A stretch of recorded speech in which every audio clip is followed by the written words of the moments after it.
Well, I'm Katie, and we're really excited to be working with the Seattle Aquarium this year. Has everybody been to the aquarium?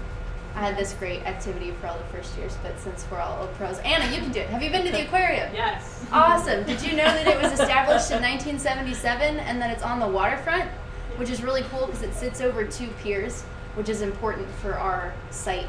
We're going to be observing the harbor seal exhibit, which is on the very end of the outdoor pier. And this is the current harbor seal habitat. It's original, so it was built in 1977. And it actually wasn't intended to be a harbor seal enclosure. It's the terminus of a fish tank. So while the seals have an adequate home to live in, it's not very well suited for observing them and enjoying them. So because of this, the zoo got $2.5 million, and they're going to remodel the exhibit. It's going to reopen in 2013, and this is a concept sketch of what it'll look like after the exhibit. So the idea is that people will be able to interact more with the seals, so our evaluation will help with their exhibit messaging and some baseline, as Chris will tell you in a second. Okay. So our purpose statement is to inform the interpretive messaging for this upcoming renovation and to provide a baseline for any or all future evaluation that the aquarium does for the space. So our objectives are to assess what visitors know and are interested in about harbor seals, and to evaluate their attitudes towards the exhibit space itself. These are specific questions that we're looking to answer. Visitor knowledge and attitudes. So we want to know, what do people know, what do they want to know, and what do they know that's wrong? Because that's important too. Their attitude towards the current exhibit space. We have 3 questions for that as well. What do they do there? How long do they spend there? And what do they remember about their visit to the space? And obviously we're taking into account that it is going to be January through March when we're collecting data. So people may spend less time, but you can still compare that to data in 3 years, how long people spend in the space in the winter. So as far as some methodology tidbits and an adorable animal picture, we are going to be using a mix of quantitative and qualitative evaluation techniques. And we're going to be observing adults that are going to the aquarium because they're generally the facilitators of the exhibit experience when they're with their kids or other caregiving or teachers. So to do that, we're intending to collect about 300 instruments. The aquarium gets about 800,000 visitors a year, so 300 sample size of 300 gives us a statistically significant look at what the trends are within the aquarium. We have 3 instruments that will get at our evaluation goals. Chris is going to tell you about them in a second. But because we have 3 instruments, we're going to be conducting them independently of each other. So we're hoping to get about 100 subjects per instrument, and we don't intend for visitors to fill all 3 of them out because we're trying to get the widest sample size we can. Cool. So the first prong of our evaluation is a hands-on activity. Testing visitor knowledge of harbor seals. We've gotten questions. This lady came with the whiteboard. So it's just an example of visitor, what you will actually be doing. So this hands-on activity, it also has 3 parts. We're going to be asking 2 questions of visitors. Do you have any prior knowledge of seals? And did you see a harbor seal talk today or in the recent past? That way, if they're getting all of these, all the answers on the activity right, then maybe that's where they're getting their information from. So the first part of the activity is just basically identifying which one of those 6 photos is a seal. These are all, or is a harbor seal. Those are all the actual photographs. And these are all printed on magnets, and we've got a magnetic whiteboard for people to use. The second section, identifying a little bit more about what visitors know and what their misconceptions might be, is sorting out 12 true and false statements. Should be pretty basic. We're going to be working with the aquarium to kind of find out, like, generally what people say that might be wrong, or things that the biologists and tour leaders notice that people kind of maybe have misconceptions about. And then the last bit to get at what visitors are interested in is just choosing 3 out of 6 or 7 pre-printed categories of interest. Like, do you want to know about their habitat, or what do they eat, or how do they sleep, like those sorts of broad categories. And then we will take a photograph of the board.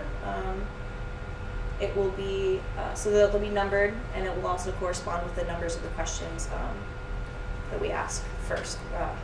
Did you see a talk? Do you know anything about students? And we will also have a space on our worksheets for why. Like, why do you think this is a harbor seal? If it's because of the coloring, if it's because they didn't see ears. So we kind of want to know what is driving people to say those things. And the same will go as well for the categories of interest. Why do you want to know about where they live? Maybe you have a house on the beach, or maybe you see them all the time and you assumed that was always a harbor seal. So that should pretty much get at all of the visitor knowledge. And as far as how people are using the current exhibit space, we're going to be doing 2 timing and tracking themed instruments. So timing and tracking is when you use an exhibit map and you write down where a visitor goes and what they do while they're in the space. So this is an example of what that instrument will look like when it's filled out. So the line follows the path of the exhibit, and it shows where they stop and what they do there. Things we're looking for are whether they stop, whether they read a sign, where the animals are, if they're looking at them, do they take a picture, how long are they in all of these places. So this will be done directly in the exhibit space and will involve a randomly selected sample of visitors. We also are taking into account outside factors. For everybody that hasn't been to this exhibit in the aquarium, it is directly on Elliott Bay, so weather is going to be a huge factor in how long people stay there. So we do have a place to note what the forecast was that day and the temperature, so we can see if that affects how long people stay there. We're going to have the visitors fill out what we're calling a reflective tracking experience. The aquarium, when we met with them, they're very aware of the aesthetic of the current exhibit and how that might impact attitude toward the seals. And they've already planned the design of the exhibit, so what they're more interested in is how people feel when they're in the exhibit space. So to get at that, we're hoping to give people a map that will look a little prettier than this, and have them write down where they went in the exhibit and what they did there. So hopefully this will kind of get them to reflect and articulate to us how they use the exhibit space and why. And again, these are, the aquarium's already planned to remodel, but it is important to have some baseline. This is kind of our last chance to get that, so that in 3 or 4 years they can be like, this is what people kind of thought before, look how awesome, this exhibit is for our guests now. So it's important to compare, have something to compare their future research to. Exactly. So as a kind of review, we're going to look at visitor knowledge with our kind of game show style activity, and we'll be looking at attitude toward exhibit with our map tracking activities. Our timeline, just to give you guys a 30,000 foot view, is January to May, so it's 5 months. January, February, March, Katie and I will be collecting data, training first years, and they will also help us collect data later in that first section. After spring break, we'll be analyzing our data and writing up a report, so for about a month or 2. And then hopefully we will see you all again in May to tell you what we found out. So before we take questions, we just wanted to give a quick thank you to Angie for being our project evaluator, and for Carol and April, who are here to give us feedback. We've really enjoyed this quarter, and we're looking forward to continuing on. So, any questions? Yeah. I have a question. Please. Where are these people going to do this survey? How long will they have been gone from the exhibit before you want them to expound on their experience? As far as the map? Just as far as polling them, having them do little activities. I mean, are you going to do that like right next to the exhibit, or are you going to do that at the entrance or some other place where you're going to catch them and say, hey, did you go to the Harbor Seal exhibit? Or yeah, probably more the latter. I think we're going to pilot test a few places. As we know that people go in groups and with families, and kids might get distracted or want to keep moving along. There's a place by one of the otter exhibits that has, it's next to a restroom, and it also there's a bench there, and it's fairly covered. It's not out on Elliott Bay, and it's still fairly within the mammal area, so we're thinking that might be a good place to be like, hey, did you see the harbor seals today? if you want to set your stuff down. These should all only take less than 5 minutes, maybe even 3-ish. And we're going to be working with April to come up with some stickers or other incentives to help keep the kids occupied so that their caregivers are more willing to talk with us.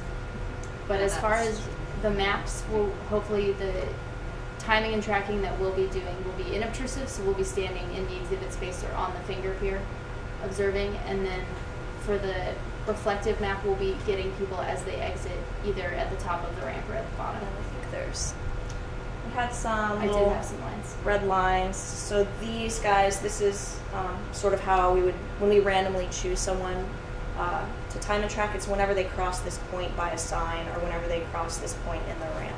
So we'll just have to kind of be out here watching. Because you will attract attention. People will just naturally want to know what you're doing, and you'll skew your own data, I think. Yeah. Are you going to be kind of cognito? Are you going to have like a uniform on? Or are you?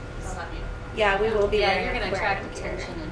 I mean, we worked with in the doing toddler survey stuff last year. Surveyed toddlers? Well, Wow. but we watched them. And Kudos we to did. you. Yeah, everyone that participated in that did experience a bit of like, oh, what are you doing? And usually we just say, I'm collecting some data right now. I can talk with you in a second. And it wasn't that bad, and that sort of didn't skew the data. Like generally, the people that were watching. I mean, I guess if they come up and talk to us, then we know that. But it's not. I've not experienced that before, where somebody that I'm watching is like, somebody wants to talk. Yeah. And in my experience with the timing and tracking that we've done, if you have a clipboard and you're not engaging guests, they assume that you're either tracking the animals or that you're doing some sort of facilities work. So I imagine that we'll do a combination of in and out of aquarium uniform depending on how our pilot testing goes. But it's definitely a fine line that I'm working on, for sure. Anna. I have a couple questions. Awesome. So for the first activity, the interactive, is that going to be meant before they get to the exhibit? Because you don't want them to see the harbor seals and be like, oh yeah, that's harbor seal. Or is that the point? We are asking them before they start the exhibit whether or not they have seen the exhibit, because the signs themselves will have facts that we will include in the card sort. So we'd like to know if they have seen the exhibit, whether they're getting facts correct from what they've read there. And again, the main evaluation question was just to find out basically what people know. It wasn't to evaluate the exhibit as it is. So if people saw the exhibit and they know it, then that's great. If they get every single thing wrong, then that's totally fine too. It really doesn't matter whether they've been to the exhibit or not. Because again, it's to inform the type of interpretation that might be included in the renovation later. And then along with that same board, are you still, that's going to be aimed at adults as well? So I would imagine that you'll have a lot of kids who want to play with that. Yeah, we experienced this at the zoo last year, and a lot of times parents will ask their kids the questions or ask for help, and we're aware of that. And I'm not. We would love feedback on how to mediate that process professionally. We found last quarter that it didn't necessarily. It still produced interesting data, but I'm still curious as to how we can't tell the kids no, but we could, depending on our sample size, reject that instrument and say, this isn't what we're looking for, but we'd like to talk to in the game show activity with how you said you have like predetermined categories that people can pick as to what they want to maybe learn more about.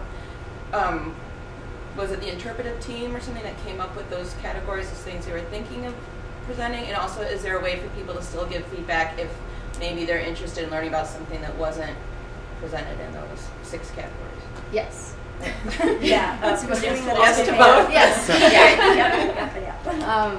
We developed the categories in the workshop we had earlier this quarter, and we have blank magnets, so they can write in other answers.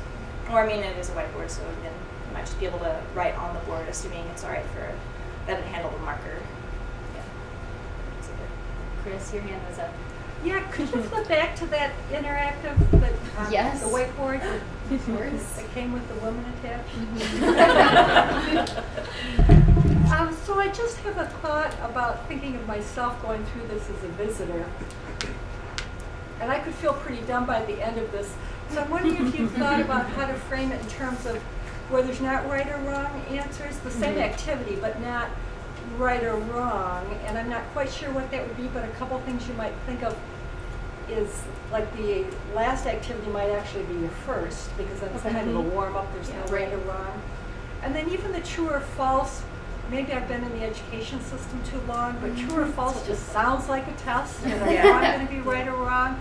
So even if you made it like, I'm trying to get a sense of what your thoughts are about this, and I think it's probably this, or I think it's probably this, or not true and false, but something about your personal probability. Do you think it's more likely this or more likely this? Okay. Last question first about categories. We had noticed when the team last year worked on tigers, at the very last thing they asked was, well, what more do you want to know about tigers? And a lot of people said, oh, conservation, because they had just gone through this little instrument about conservation. And so we noticed that primed them. In this case, we're hoping that all 6 or 7 categories are primed within the true-false questions. Because I feel like if I was doing it, I wouldn't know what do I want to know unless somebody had kind of given me some ideas. That makes sense. I just kind of was like, what do I want to? I want to know I guess I'm more just thinking of having a first question that's not a right or wrong. A first question that sort of makes me comfortable with my own knowledge. Yeah. And it's not I either know this or I don't know it. It's just what is the level of my knowledge. And I guess I should say we're thinking maybe have folks go through the whole instrument and then be like, okay, we're going to tell you the answers at the end, but if you'll just work with me and do these 3 things first, then we're going to tell you why. Maybe it's even looking at the animals and saying, which of these do you think you could identify? Or something that they're not right or wrong. Okay, even if they know that one's a sea lion, then they get one right. Yeah, because I feel like I'm going to go through this and feel like, wow, I got 6 out of the 4, or 4 out of the 6 wrong. Yeah, and that is how people. We definitely thought about it, and it's sort of, it's hard to say what do you know about seals in a way that makes everybody feel fuzzy, but also you just want to know what you know. It's no big deal. Or just actually tactically. Hooking up to what Chris is saying, instead of a true-false categorization, have the statements and have people select what they think they know. Okay. Yeah. And just what put are you those. Sure about? What do they think they know? What have they heard about? What do they read about? What do they believe is true or whatever? Yeah. And not necessarily have them categorized as true-false, but statements that they feel that they have some knowledge about. I know pretty well. These are things I don't. And then everything else is just keep them in those buckets as opposed to labeling it. Okay. True false might be just another way for them to still read through all of your cards, but then be able to sort in a way that's not a test in their mind. That's awesome. Yeah. Thank you. And then you know if they were just guessing or not. If they're sitting there looking at a card going, yeah. And I think I guess this gets back to something that Mark said earlier. I feel like so much of this is really in the way that you do it, in terms of whether or not it feels like a test, the manner in which you do it, and I think that these guys, I was just thinking back to when they donned dinosaur sweatshirts to do surveys and had people put the survey into a dinosaur-shaped a T-Rex mouth. We have to give credit to Mark on that one. But But I think that, one thing too, having used photos a lot with animals, I think that's actually a pretty engaging activity for folks. But I think it really, it's that balance of to what extent does it feel kind of like a game show and fun, and I think, but I think that, you guys will probably notice during the pilot testing how people feel about it. And you certainly, I on occasion have asked people directly, and said, especially if it's folks that seem like they're really interested in the activity or the questions, we're trying to make this seem not like you're in school. We don't want you to feel like you're taking a test. How does this feel to you? To just ask them that the first couple of interviews that you might want to do. But other than that, I think it's very cool. I'm just really impressed with you guys, but the other teams, all 3 teams, you guys have been thinking about these questions and these instruments so much, and listen to umpteen of us giving feedback, and I think you've really done an outstanding job of kind of taking all that and really being great about talking to the sites and making sure that you're getting what they need. So, good job. Nice. Is there any more questions? I have a question. Go for it, Actually, April. going back to what you guys were actually asking us is, how do we figure out how to entertain the kids or make the kids feel yeah. included? So I don't know if this would work, but what if you had 2 magnet boards, the adult real instrument board, and then you made like a mini couple of boards for the kids there, and then they just mix and sort and do whatever, and there's another little activity, and I'm like, yeah, good job, sticker, and we don't really take that information. It's just modeling what their parents or caregivers doing, and same with the reflective tracking. Maybe the kids' reflective tracking map looks a little more kid friendly and is a different color. So you just, and then maybe we do use that information later on somehow. Oh, that's really cool. I don't know if that works, but that's the only thing I can think of. We're even thinking like we'll probably have to have 2 people doing this. Yeah. Oh, for sure. Things just go so much easier. Isn't she going to help? She just pulls that one card. That's all she knows how to do. Yeah. She's our manager. She's actually holding the correct answer. We'll train the seals to help. Thank you. That would be awesome. Barney and Q will be great. Well, you know, and there's a seal right now, and probably still will be, a fur seal in that exhibit, just to throw a monkey wrench in your little plan. We had a little, we have an older female that isn't getting along very well with the young male who kind of wants to like give her a hard time. So she's out there, and you can like play that to your advantage too. I mean, she's probably going to be out there for some time. And actually, I'm having another thought. I don't know if you like it, but our big male is probably going to have, our big male fur seal is probably going to have to go in there too. Because we're renovating our fur seal. You're going to have representatives of true seals and walking seals out there, and that might make it, it's probably going to make it easier for people to learn these things. It's going to make your photo exercise really interesting. Right. You can change it. So you just ought to know that's happening out there. She'll definitely be out there. And that'll be really interesting because we went to a talk last week, and they were really specific. Barney and Q are harbor seals. Woodstock is not a harbor seal. It is totally different from a harbor. And they kind of, they fed Woodstock, but didn't really talk about her. So the interpretive planning is definitely harbor seal focused. So it'll be interesting to see if that's. It's been tricky because it was kind of like she was just going to be out there for a little while, and then we tried putting her back, and then it still didn't work, and now she's back again, and now she's going to stay there, and like if someone went to a talk, I feel like they did a really good job. Like describing how they're different, how they're similar, and they had like the little fur pelts to pet. So I mean, if somebody saw that, then that would definitely be very helpful. If they didn't see the talk, then maybe they would get this wrong, and they might say, "Oh, I saw her in the tank." Well, then now we know. That's why. And on the map, the timing and tracking, there's a question for us to write down where the animal, like which animals are in the tank and where they are. So we'll be keeping track of how many seals are in the tank. So we'll be able to say when we analyze our data, this was an extraordinary circumstance. There were 2 fur seals and 2 harbor seals in the tank today. So that's pretty much the timeline. That'll be fun. Yeah, so it'll be interesting. We're excited. Yeah. Great diversity. Thank you.